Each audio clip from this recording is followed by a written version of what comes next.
Assalamualaikum sahabat-sahabat, inilah Cementil, cerita menarik tentang Islam yang legendaris. Hari ini saya akan menceritakan kisah seorang ibu dan anak yang mengalami perjalanan hidup penuh ujian dan keajaiban, di mana seorang dokter menghadapi kasus medis yang sangat luar biasa. Kisah ini akan mengungkap bagaimana iman dan komunitas mereka berperan penting dalam menghadapi takdir yang tidak terduga. Namun sebelumnya, saya sarankan untuk menuliskan sholawat yang kita tujukan kepada Nabi Muhammad, agar kelak sholawat ini bisa menjadi saksi kita untuk mendapat syafaat di akhirat. Like dan subscribe ke channel ini, sangat membantu menyebarkan dakwah Islam, dan semoga menjadi amal jariah untuk kita semua. Di rumah sakit tempat saya bekerja, seorang gadis berusia 16 tahun melahirkan sesuatu yang membuat seluruh rumah sakit bergemuruh dengan takbir, Allahu Akbar, dan para dokter pun berlarian. Ada banyak hal di dunia ini yang bisa membuat seseorang gila jika mereka melakukannya, tapi menjadi dokter bukanlah salah satunya. Seorang dokter tidak pernah gila, justru mereka menjadi kaya dan membantu orang lain. Membantu orang lain memberikan ketenangan jiwa. Namun, hari ini saya menghadapi sebuah kasus yang membuat saya terkejut. Saya belum pernah melihat gadis seperti itu sebelumnya. Dia masih muda, dan dia telah mengalami hal-hal yang luar biasa. Saat saya membawanya ke ruang operasi, tak lama kemudian, orang-orang mendengar suara saya berteriak minta tolong.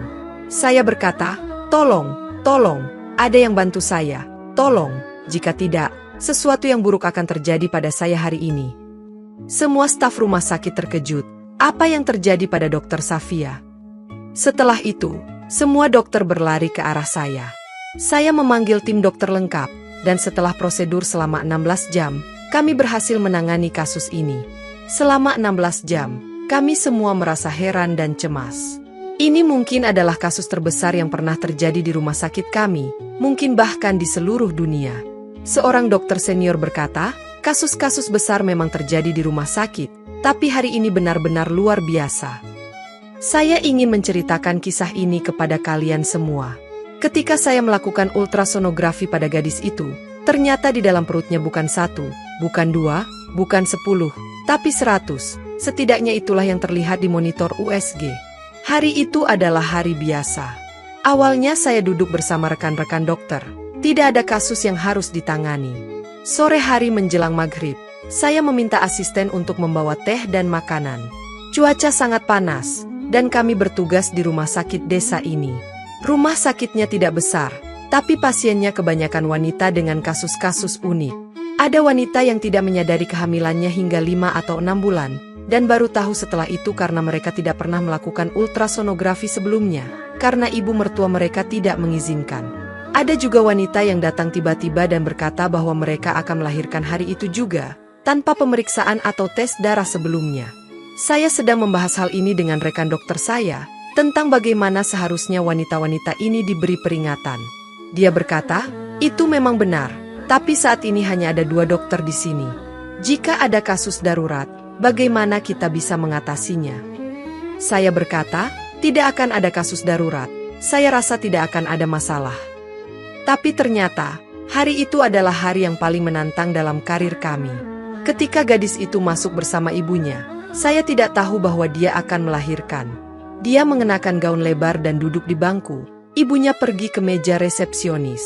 Tak lama kemudian, staf resepsionis datang kepada saya dan berkata, Dokter Safia, ada kasus persalinan. Saya bertanya, siapa? Dia menunjuk gadis yang duduk di depan. Saat itu saya sedang minum teh, dan saya hampir saja memuntahkan teh saat mendengar hal ini.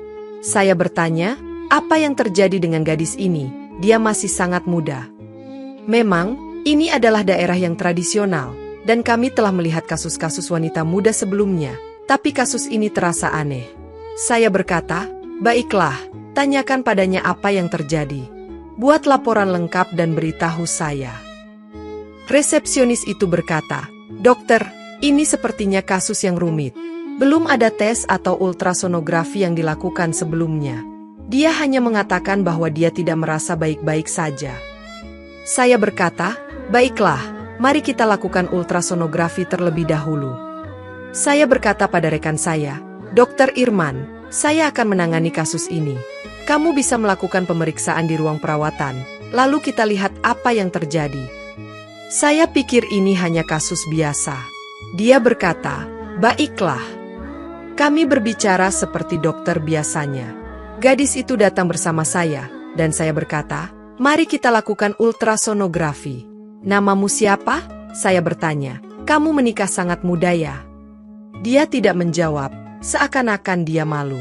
Ibunya berkata, "Dok, tolong bersabar dengan anak saya, dia pemalu dan penakut." Saya berpikir, sekarang saatnya dia menjadi pemberani. Saya berkata, "Jangan khawatir, kami akan menangani semuanya, silakan duduk di luar." Saya membawa gadis itu ke dalam untuk melakukan ultrasonografi. Hidup saya berjalan lurus dan sederhana. Saya baru saja bertunangan dan akan menikah dalam 2 bulan. Dalam 2 bulan, tugas saya di rumah sakit ini akan berakhir, dan saya akan kembali ke rumah. Setelah menikah, saya akan kembali bekerja. Dalam hidup saya belum pernah melakukan sesuatu yang luar biasa atau aneh. Saya hanya ingin menjadi dokter, dan saya sekarang berhasil. Orang tua saya telah menginvestasikan banyak uang untuk pendidikan saya, dan mereka berhasil. Saya akan menikah dengan seorang dokter, dan hidup kami akan berjalan sesuai jadwal. Tapi saya tidak tahu bahwa hari ini, saya akan melihat sesuatu yang begitu aneh hingga membuat saya berteriak. Saat saya hampir selesai memeriksa, ibunya mulai berteriak di luar. Saya bertanya pada perawat, apa yang dia katakan, mengapa dia berteriak. Perawat itu menjawab, dia ingin masuk ke dalam, dia ingin ikut ke dalam. Saya berkata, tidak ada urusan dia di sini. Apa yang akan dia lakukan di ruang ultrasonografi? Saya berkata pada perawat, suruh dia keluar, nanti saya jelaskan kondisinya. Dia terlalu berisik dan bersikeras agar putrinya tidak diultrasonografi karena katanya berbahaya bagi bayi. Gadis itu mendengar percakapan kami. Saya berkata, kamu tidak tahu, ultrasonografi adalah prosedur yang aman. Tapi saya bertanya-tanya, mengapa dia begitu ketakutan? Dengan hati-hati saya bertanya, apa pekerjaan suamimu? Dia tetap diam. Saya pikir dia hanya terlalu ketakutan. Tapi ternyata, ketakutan saya yang lebih besar akan segera dimulai. Saat saya melakukan ultrasonografi, mata saya melebar kaget, dan saya berteriak, Astagfirullah, Allahu Akbar. Saya mulai panik. Saya berkata pada gadis itu, tetap berbaring, jangan bergerak. Saya berlari keluar seperti orang gila. Ibunya juga terkejut melihat reaksi saya. Saya merasa seperti orang gila, seakan-akan saya mengalami serangan panik. Pandangan saya menjadi gelap, dan saya tidak bisa berpikir jernih. Sebelum pergi, saya berkata pada perawat, jangan biarkan gadis itu pergi, atau sesuatu yang buruk akan terjadi. Suara saya serak. Saya mencari rekan dokter saya, Irman, dengan tergesa-gesa. Dia terkejut melihat keadaan saya, bertanya, ada apa Dokter Safia? Apa yang terjadi? Saya berkata, ikut saya, ini kasus darurat. Jika tidak, sesuatu yang buruk akan terjadi. Saya belum pernah melihat sesuatu seperti ini sebelumnya. Dari mana gadis ini berasal? Apakah dia benar-benar ada? Pikiran saya berputar-putar. Saya berkata, ikut saya, lihat sendiri. Saya tidak yakin apakah yang saya lihat benar.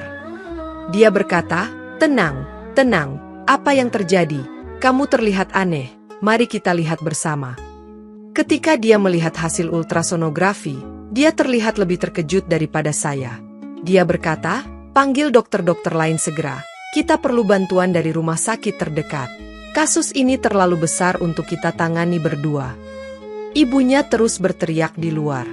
Saya berkata pada Irman, bawa gadis itu ke dalam dan lakukan semua pemeriksaan. Saya akan berbicara dengan ibunya.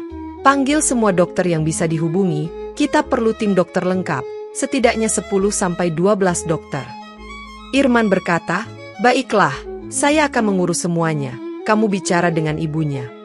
Saya mengajak ibunya duduk dan bertanya, nama ibu siapa? Dia menjawab, namaku Hajar. Saya berkata, Bu Hajar, saya akan bertanya langsung, dan saya harap ibu menjawab dengan jujur. Siapa suami gadis ini? Panggil dia ke sini, karena kami butuh kehadirannya. Saya berkata, sangat penting Bu, kami butuh kehadiran suaminya. Ini adalah prosedur standar, kami tidak bisa melakukan operasi tanpa persetujuan suami. Dia berkata, ini urusan wanita Dok, suaminya tidak perlu datang ke rumah sakit wanita ini. Dia tidak akan berguna di sini. Dia terlihat seperti wanita desa yang tidak mengerti apa-apa. Saya bertanya, apakah ibu adalah ibunya atau mertuanya? Dia menjawab, saya ibunya, Dok. Saya berkata, kami butuh persetujuan suaminya, Bu. Kami tidak bisa melakukan operasi tanpa kehadirannya. Setelah beberapa kali saya minta suaminya dipanggil, dia berkata, suaminya tidak di sini, dia pergi ke luar negeri. Saya berkata, baiklah, berikan saya nomor teleponnya, saya akan meneleponnya. Tapi dia semakin ketakutan dan berkata, dia tidak di luar negeri, Dok, dia ada di negara ini, tolong cepat bantu kami. Saya yang semakin kebingungan bertanya, mengapa ibu tidak mencegah pernikahan ini, usianya masih terlalu muda. Dia berkata, kami tidak tahu, tolong bantu kami. Saya bertanya, apakah ada sesuatu yang buruk terjadi? Dia menjawab, ya, sesuatu yang buruk terjadi. Mengapa ibu tidak melaporkan kasus ini? Mengapa ibu membiarkan hal ini terjadi? Dia berkata, Dok, ini adalah cerita panjang, tolong selamatkan putri saya dulu. Saya berkata, ceritakan secara singkat, Bu. Saya harus menangani hal-hal lain. Saya harus menghubungi dan memanggil dokter-dokter lain. Memanggil dokter-dokter lain dalam waktu singkat bukanlah hal yang mudah, tapi mereka datang. Rumah sakit menjadi sibuk, semua orang berlari ke sana kemari. Dokter Irman menangani tugasnya, tapi dia sangat membantu saya. Dia adalah dokter yang baik, bahkan lebih baik daripada saya. Ibu gadis itu berkata, kami adalah keluarga miskin. Putri saya, Rubina, bekerja di rumah seseorang. Mereka membayar dia dengan baik, dan kami bisa makan. Kami pikir, setidaknya ada uang yang masuk ke rumah. Wanita memang harus bekerja, Dok. Kami tidak memiliki pria di keluarga, jadi kami merasa aman. Tapi di rumah itu, ada seorang pria, putra pemilik rumah. Dia sedikit gila, Dok. Dia tidak waras, usianya sama dengan putri saya. Kami pikir, dia hanya pria gila, tidak akan melakukan apa-apa. Kami merasa aman, dan wanita itu baik pada putri saya. Tapi kemudian, sesuatu terjadi. Suatu hari, dia mengembalikan putri saya dalam keadaan buruk, dan dia hamil. Saya bertanya berulang kali, tapi dia tidak mau menceritakannya. Saya bertanya, mengapa ibu tidak meminta pertanggungjawaban? Dia menjawab, mereka membayar lebih. Kami tidak memberitahu mereka, karena kami butuh uang. Saya bertanya, siapa wanita yang mempekerjakannya? Berikan saya nama dan nomor teleponnya. Dia memberikan informasi tersebut, yang berarti dia tidak berbohong. Saya berkata, baiklah, Bu, duduklah di sini dan berdoa untuk putri Anda. Ini adalah kesalahan Anda. Anda seharusnya tidak mengirim gadis muda ke rumah orang lain untuk bekerja. Semua dokter, 16 orang, telah tiba di rumah sakit. Mereka terkejut dan berkata, ini adalah ujian bagi kita semua. Bagaimana kita akan menangani kasus ini? Kami semua fokus pada tugas masing-masing, dan kami tidak menyadari bahwa waktu telah berlalu begitu lama. Setelah 16 jam, kami berhasil menyelamatkan nyawa gadis itu dan 37 bayinya. Ya, dia melahirkan 37 bayi sekaligus. Bayi-bayi itu lahir satu persatu. Seolah-olah ada 20 wanita di dalam ruang operasi yang melahirkan secara bersamaan. Gadis itu, Rubina, bahkan tidak tahu siapa ayah anak-anaknya, dan ibunya menceritakan kisah yang membingungkan. Setelah operasi, Rubina berada di ruang ICU, tapi kondisinya stabil. Dia harus tinggal di rumah sakit setidaknya selama 2 minggu. Ketika kondisinya membaik, kami mengetahui bahwa semua bayi dalam keadaan sehat. Banyak orang membantu menyediakan makanan, pakaian, dan keperluan lainnya untuk bayi-bayi itu. Hari itu terasa sangat panjang bagi saya. Keesokan harinya, Ibu Rubina duduk di samping putrinya, menangis dan khawatir. Saya berkata, Ibu, rawatlah putri Anda, dan kami akan merawat bayi-bayi ini. Jangan khawatir, semuanya akan baik-baik saja. Saya menelepon wanita yang mempekerjakan Rubina. Saya yakin bahwa semua ini adalah kesalahan putranya yang gila. Dia tiba-tiba mengirim Rubina pulang dengan banyak uang, dan sekarang dia mencoba menyembunyikan kesalahan putranya.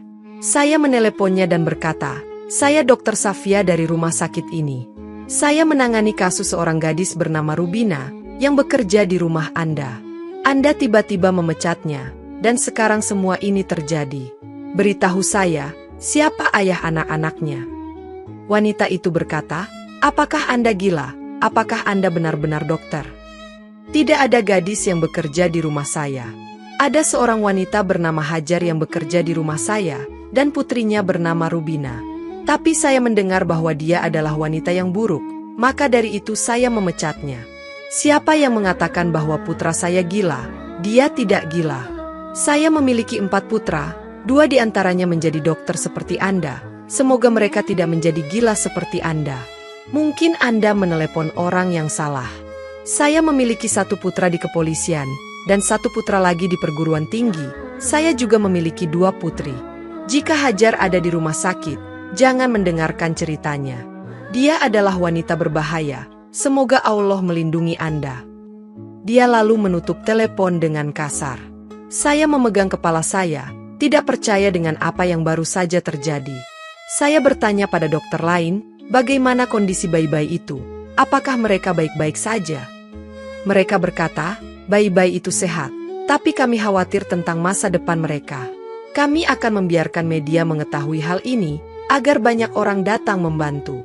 Jika tidak, wanita itu mungkin akan melakukan sesuatu pada bayi-bayi itu. Tidak ada wanita yang pernah melahirkan 37 bayi sebelumnya, dan wanita yang memegang rekor sebelumnya memiliki lebih banyak anak. Mungkin Rubina adalah wanita pertama yang mengalami hal ini. Jika media mengetahui hal ini, banyak orang akan membantu dengan sumbangan dan dukungan. Tapi kami harus mengetahui siapa ayah anak-anak itu. Mereka bertanya, "Mengapa Anda tidak mencatat informasi tentang ayah anak-anak itu di file medis? Mengapa Anda tidak meminta tanda tangan darinya? Dan mengapa Anda melakukan operasi besar seperti ini tanpa persetujuan suaminya?" Saya menjelaskan situasi pada mereka, dan mereka berkata, "Baiklah, tapi Anda seharusnya memberitahu kami lebih awal. Kami akan memanggil ibunya lagi." Saya memanggil ibunya, dan dia terus menyangkal. Saya tidak tahu siapa yang berbohong dan siapa yang berkata jujur. Kami bukan polisi. Kami, para dokter, memutuskan untuk merahasiakan identitas ayah anak-anak itu, dan hanya memberitahu publik tentang keberadaan anak-anak itu agar mereka bisa mendapatkan bantuan. Kami bertanya pada Rubina, "Bagaimana kamu akan merawat semua anak ini? Kamu bahkan tidak tahu siapa ayah mereka." Dia berkata, "Saya tidak tahu, tanya saja pada ibu saya." Saya merasa sangat penting untuk memberikan pendidikan pada wanita-wanita di desa ini. Kami, sebagai dokter, seharusnya tidak hanya mengobati pasien, tapi juga memberikan edukasi. Bagaimana wanita itu bisa merawat anak-anaknya jika dia tidak tahu apa-apa? Untungnya, sebuah yayasan besar menawarkan bantuan untuk merawat anak-anak itu. Mereka juga menawarkan bantuan untuk Rubina dan ibunya, karena mereka adalah keluarga yang tidak memiliki pria. Rubina dan ibunya setuju untuk menyerahkan beberapa anak kepada pasangan yang tidak memiliki anak, karena mereka tidak bisa merawat semua anak sendiri. Ini adalah proses yang panjang dan rumit, tapi akhirnya semua anak-anak mendapatkan tempat yang layak. Namun, identitas ayah anak-anak itu masih menjadi misteri. Kami semua terkejut dan tidak bisa berpikir jernih.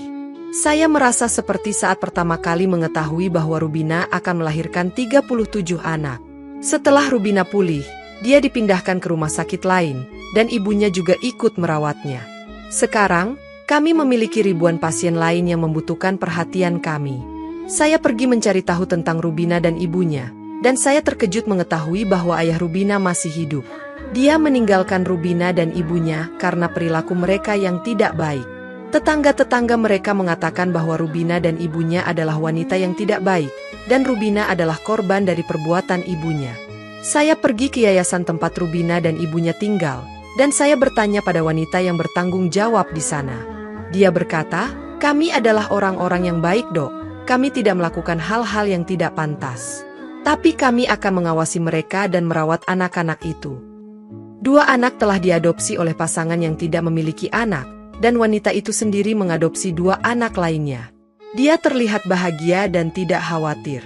Mungkin dia tidak tahu tentang semua hal yang telah terjadi sebelumnya. Ini adalah kisah nyata, dan kita semua harus belajar darinya. Apa yang harus kita lakukan untuk mencegah hal-hal seperti ini terjadi lagi? Apakah kemiskinan atau kebutuhan dasar yang mendorong orang-orang melakukan hal-hal seperti ini? Jika orang-orang berbagi kekayaan mereka dan membantu orang miskin, mungkin hal-hal seperti ini bisa dihindari. Saya tidak mengatakan bahwa Ibu Hajar adalah korban, tapi dia adalah masalah dalam masyarakat kita. Kita harus mengatasi masalah ini, dan kita harus mencari tahu akar penyebabnya. Apa pendapat Anda tentang hal ini, dan apa yang harus kita lakukan terhadap wanita seperti Hajar? Terima kasih sahabat Cementil yang telah menyimak cerita ini sampai akhir. Saya harap kalian menyukai cerita yang indah ini. Jangan lupa untuk memberi like dan subscribe. Wallahu a'lam bishawab. Wassalamualaikum warahmatullahi wabarakatuh.